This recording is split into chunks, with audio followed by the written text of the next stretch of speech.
तारे ब्रह्मांड के वह बिल्डिंग ब्लॉक्स हैं जिनकी वजह से ब्रह्मांड में विभिन्न स्ट्रक्चर्स की फॉर्मेशन हो पाई है।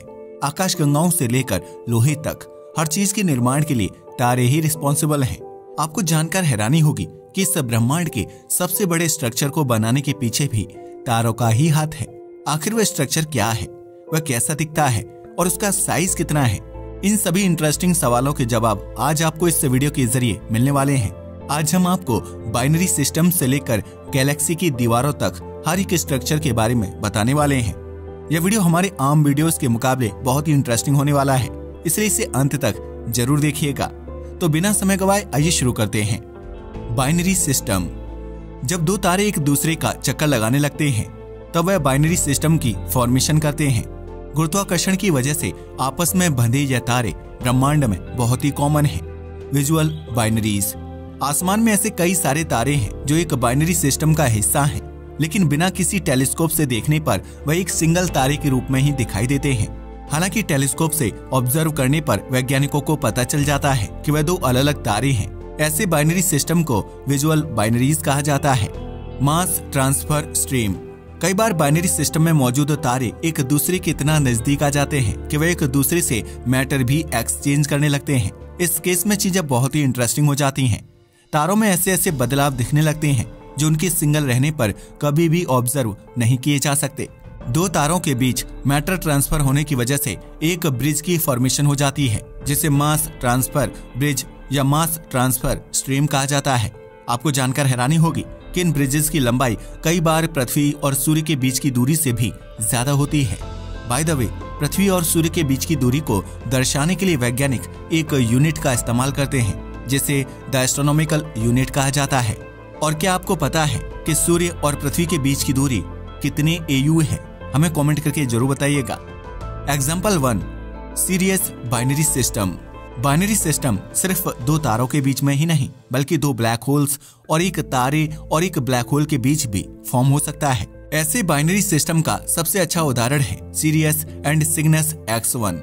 अगर आपको नहीं पता तो बता दूं कि सिरियस पृथ्वी के आसमान में दिखने वाला सबसे चमकीला तारा है। इस तारे का पूरा नाम असल में सीरियस A है और यह सीरियस B नाम के दूसरे तारे के साथ बाइनरी सिस्टम में है। 2005 में हबल द्वारा कैप्चर की गई इस तस्वीर में आप इन दोनों तारों को देख सकते हैं।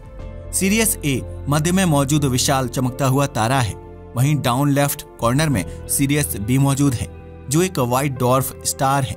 इन दोनों तारों को एक दूसरे का कंप्लीट चक्कर लगाने में करीब 50 सालों का समय लगता है। ऐसा इसलिए है क्योंकि इनके बीच की दूरी 8.2 AU यानी कि एस्ट्रोनॉमिकल यूनिट से 31.5 AU की रेंज में बढ़ती घटती रहती है।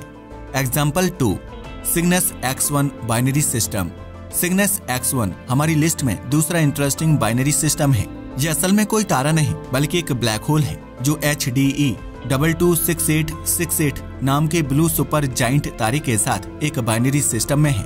ब्लैक होल होने के चलते सिग्नस X1 तारे के बहुत सारे मैटर को अपनी तरफ खींचता रहता है। ब्लैक होल के नजदीक पहुंचने की वजह से मैटर बहुत हाई फ्रीक्वेंसी की एनर्जी रिलीज करने लगता है जो आमतौर पर एक्सरेज के रूप में डिटेक्ट की जाती है। 1971 में डिस्कवर किया गया यह ब्लैक होल अपने तरह का पहला एक्सरे सोर्स था। 1 जनवरी को भारत द्वारा लॉन्च किया गया एक्सपोसैट मिशन भी ऐसे ही सोर्सेस पर स्टडी करने के लिए डिजाइन किया गया है। Triple star systems. Binary systems तो सिर्फ एक शुरुआत थी। आइए अब तारों द्वारा बनाए जाने वाले और भी कॉम्प्लेक्स सिस्टम्स के बारे में जानते हैं। बाइनरी सिस्टम्स के बाद आते हैं ट्रिपल स्टार सिस्टम। जैसा कि इनके नाम से ही पता चलता है, यह 3 तारों के आपस में ग्रेविटेशनली कनेक्ट होने की वजह से फॉर्म होते हैं।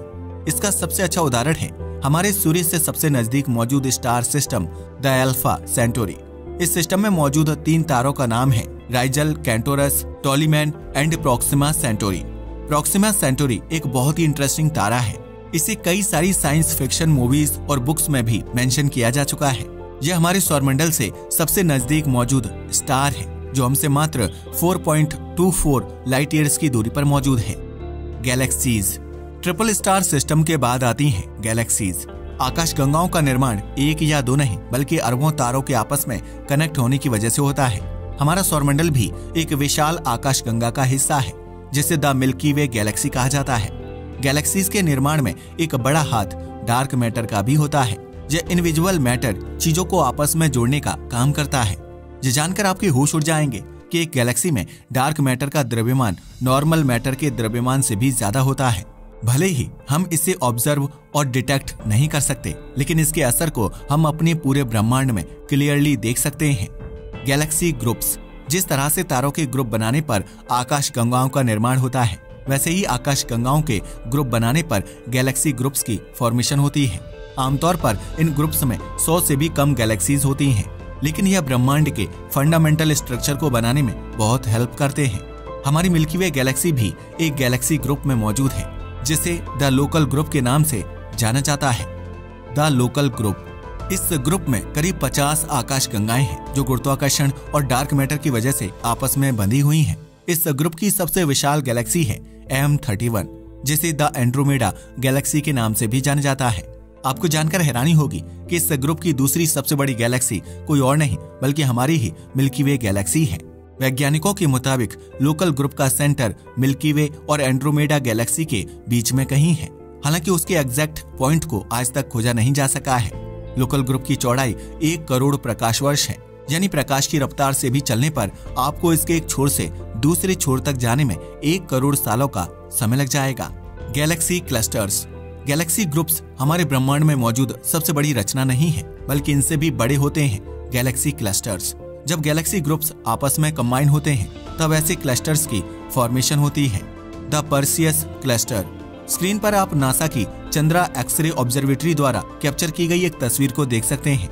यह पर्सियस नाम का एक गैलेक्सी क्लस्टर है, जो ब्रह्मांड में मौजूद सबसे बड़े गैलेक्सी क्लस्टर्स में से एक है।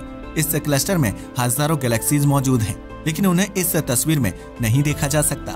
पर्सियस में मौजूद सुपर हीटेड गैस की वजह से एक विशाल बादल फॉर्म हो चुका है। यह विशाल बादल ही इन हजारों गैलेक्सीज की लाइट को ब्लॉक कर देता है, जिस वजह से उन्हें देखना इम्पॉसिबल हो जाता है। The coma cluster. ब्रह्मांड में कई सारे गैलेक्सी क्लस्टर्स मौजूद हैं और उन सभी में 100 से 1000 की संख्या में आकाश गंगाएं हैं। द कोमा क्लस्टर उनमें से ही एक इंटरेस्टिंग और फेमस गैलेक्सी क्लस्टर है, जिसकी एक इंफ्रारेड तस्वीर को आप अपनी स्क्रीन पर देख सकते हैं। इस तस्वीर में दिखने वाले लाल डॉट लॉन्ग वेवलेंथ इंफ्रारेड में कैप्चर किए गए हैं। वहीं ग्रीन डॉट्स को कैप्चर करने के लिए शॉर्ट वेवलेंथ इंफ्रारेड का इस्तेमाल किया गया है। तस्वीर में दिख रहे ग्रीन डॉट्स असल में इस क्लस्टर की आकाश गंगाएं हैं और उनके आसपास दिखने वाला हरा कलर का धुआं सुपर हीटेड गैस है। यह जानकर आपके होश उड़ जाएंगे कि इस सिंगल तस्वीर में 1000 से भी ज्यादा इंडिविजुअल गैलेक्सीज को कैप्चर किया गया है और यह सब द कोमा क्लस्टर का ही एक हिस्सा है। यह क्लस्टर हमारी पृथ्वी से 32.1 करोड़ प्रकाश वर्ष की दूरी पर मौजूद है और इसकी चौड़ाई यानी कि डायमीटर करीब 2 करोड़ प्रकाश वर्ष है। Galaxy super clusters formation. इतना विशाल होने के बावजूद गैलेक्सी क्लस्टर्स ब्रह्मांड के सबसे बड़े स्ट्रक्चर्स के नजदीक भी नहीं आते हैं। जब binary systems, Galaxy groups and Galaxy clusters आपस में कलेक्ट होते हैं, तब वह गैलेक्सी सुपर क्लस्टर्स की फॉर्मेशन करते हैं। हमारी Milky Way Galaxy local group में मौजूद है। जैसा कि मैंने आपको पहले ही बताया था कि यह लोकल ग्रुप असल में एक सुपर क्लस्टर का ही पार्ट है, जिसे द वर्गो सुपर क्लस्टर के नाम से जाना जाता है। The Virgo super cluster 11 crore प्रकाश वर्ष के डायमीटर में फैला यह सुपर क्लस्टर अपने अंदर 100 से भी ज्यादा गैलेक्सी ग्रुप्स को समेटे हुए है। चौंकाने वाली बात तो ये है कि ब्रह्मांड में ऐसे ही 1 करोड़ से भी ज्यादा सुपर क्लस्टर्स हैं। वर्गो सुपर क्लस्टर ब्रह्मांड में ढूंढे गए दूसरे सबसे बड़े सुपर क्लस्टर का एक छोटा सा हिस्सा है। उस सुपर क्लस्टर का नाम है the Laniakea super cluster. The Laniakea super cluster 52 crore प्रकाश वर्ष में फैले लेनियाकिया के अंदर 1 लाख से भी ज्यादा गैलेक्सीज मौजूद हैं। यह सुपर क्लस्टर इतना ज्यादा विशाल है कि पहले इसे 4 अलग क्लस्टर्स के नाम से जाना जाता था। Virgo super cluster, Hydra Centaurus super cluster, Pavo Indus super cluster and southern super cluster. Virgo super cluster हमारी मिल्की वे गैलेक्सी इसी सुपर क्लस्टर में मौजूद है, जो 3 दूसरे सुपर क्लस्टर्स के साथ मिलकर लेनियाकिया की फॉर्मेशन करता है। Hydra Centaurus super cluster. इस सुपर क्लस्टर में ब्रह्मांड की एक बहुत ही मिस्टीरियस चीज मौजूद है, जिसे द ग्रेट अट्रैक्टर के नाम से जाना जाता है। यह लेनियाकिया सुपर क्लस्टर का ग्रेविटेशनल सेंटर है और हमारी आकाशगंगा के साथ साथ हजारों दूसरी आकाशगंगाएं इसी केंद्र की ओर बहुत तेज गति से बढ़ रही हैं। वैज्ञानिकों के मुताबिक इस एरिया में कई सारे ब्लैक होल्स का एक समूह हो सकता है। जो इतने इंटेंस ग्रेविटेशनल फोर्स को उत्पन्न कर रहे हैं। फोर्ब्स द्वारा पब्लिश की गई इस तस्वीर में आप लैनियाकिया सुपर क्लस्टर की एक कंप्यूटर जनरेटेड इमेज को देख सकते हैं। तस्वीर में दिख रहा रेड डॉट वह एरिया है जहां पर हमारी मिल्की वे गैलेक्सी मौजूद है। गैलेक्टिक वॉल्स या गैलेक्सी फिलामेंट्स फॉर्मेशन। जब ब्रह्मांड में मौजूद विशाल गैलेक्सी सुपर क्लस्टर्स आपस में कंबाइन होते हैं तब फॉर्मेशन होती है ब्रह्मांड की सबसे बड़ी स्ट्रक्चर यानी गैलेक्सी फिलामेंट्स या गैलेक्टिक वॉल्स की। हमारे ब्रह्मांड में मौजूद सबसे बड़ी गैलेक्टिक वॉल का नाम है Hercules corona borealis great wall, जिसे शॉर्ट में HCB के नाम से जाना जाता है। यह गैलेक्टिक वॉल ऑब्जर्वेबल ब्रह्मांड का सबसे बड़ा स्ट्रक्चर है जिसकी चौड़ाई 10 अरब प्रकाश वर्ष है। Hercules corona borealis great wall. अगर आपको नहीं पता तो बता दूं कि हमारी ऑब्जर्वेबल यूनिवर्स का डायमीटर 93 अरब प्रकाश वर्ष है। वहीं HCB एक सिंगल स्ट्रक्चर होते हुए भी 10 अरब प्रकाश वर्ष में फैला हुआ है, यानी ब्रह्मांड की टोटल चौड़ाई का करीब 11%। इससे आप इस ग्रेट वॉल के साइज का अंदाजा लगा सकते हैं। इस स्ट्रक्चर की डिस्कवरी 2013 में अमेरिकन और हंगेरियन एस्ट्रोनॉमर्स द्वारा की गई थी। जब उन्होंने स्विफ्ट गामा रे बर्स्ट्स के डेटा को एनालाइज किया था तो उन्हें एक पैटर्न नजर आया। जब उस पैटर्न को पूरी तरह से ट्रैक किया गया तो Hercules corona borealis great wall की डिस्कवरी हुई। गामा रे बर्स्ट्स हमारे ब्रह्मांड में होने वाले बहुत ही पावरफुल धमाके होते हैं, जैसा कि इनके नाम से ही पता चलता है। इन धमाकों में भारी मात्रा में गामा रेज रिलीज होती है, जिन्हें आमतौर पर ग्राउंड बेस्ड टेलीस्कोप्स द्वारा ऑब्जर्व किया जाता है। Image of the HCB। Screen पर दिखाई दे रही तस्वीर में आप हरक्यूलस वॉल की एक मैथमेटिकल रिप्रेजेंटेशन को देख सकते हैं। इस विशाल स्ट्रक्चर के अंदर क्लस्टर्स, सुपर क्लस्टर्स और यहाँ तक कि दूसरे गैलेक्सी फिलामेंट्स भी मौजूद हैं। इस स्ट्रक्चर को स्टडी करके डार्क एनर्जी के इफेक्ट को भी बहुत क्लियरली नोटिस किया जा सकता है। भारी मात्रा में एम्प्टी स्पेस मौजूद होने की वजह से हरक्यूलस वॉल में हबल एक्सपेंशन होता जा रहा है। आसान भाषा में कहें तो जैसे जैसे हमारा ब्रह्मांड फैल रहा है वैसे वैसे यह स्ट्रक्चर भी बड़ा होता जा रहा है। वैज्ञानिकों के मुताबिक एक समय ऐसा आएगा जब यह स्ट्रक्चर इतना विशाल हो चुका होगा कि इसका स्टेबल रह पाना नामुमकिन हो जाएगा। धीरे धीरे यह ग्रेट वॉल टूटने लगेगी और इसमें मौजूद आकाश गंगाएं तेजी से एक दूसरे से दूर जाने लगेंगी। The big problem. Hercules wall interesting होने के साथ साथ वैज्ञानिकों के लिए एक सिरदर्द भी है। इस दीवार की वजह से ब्रह्मांड के दो फंडामेंटल नियम टूटते हुए दिखाई देते हैं। वह दो नियम हैं द कॉस्मोलॉजिकल प्रिंसिपल और the age of the universe. The cosmological principle. 20वीं सदी में अल्बर्ट आइंस्टीन ने कॉस्मोलॉजिकल प्रिंसिपल नाम की एक थ्योरी को प्रपोज किया था। इस थ्योरी के मुताबिक हमारा ब्रह्मांड चारों तरफ से अप्रोक्सीमेटली इक्वल है। बिग बैंग से निकलने वाला मैटर ब्रह्मांड में चारों तरफ इक्वली फैला था और यही कारण है कि हमें हर 250 से 300 मिलियन प्रकाश वर्ष में चीजें एक जैसी रिपीट होती हुई दिखाई देती हैं।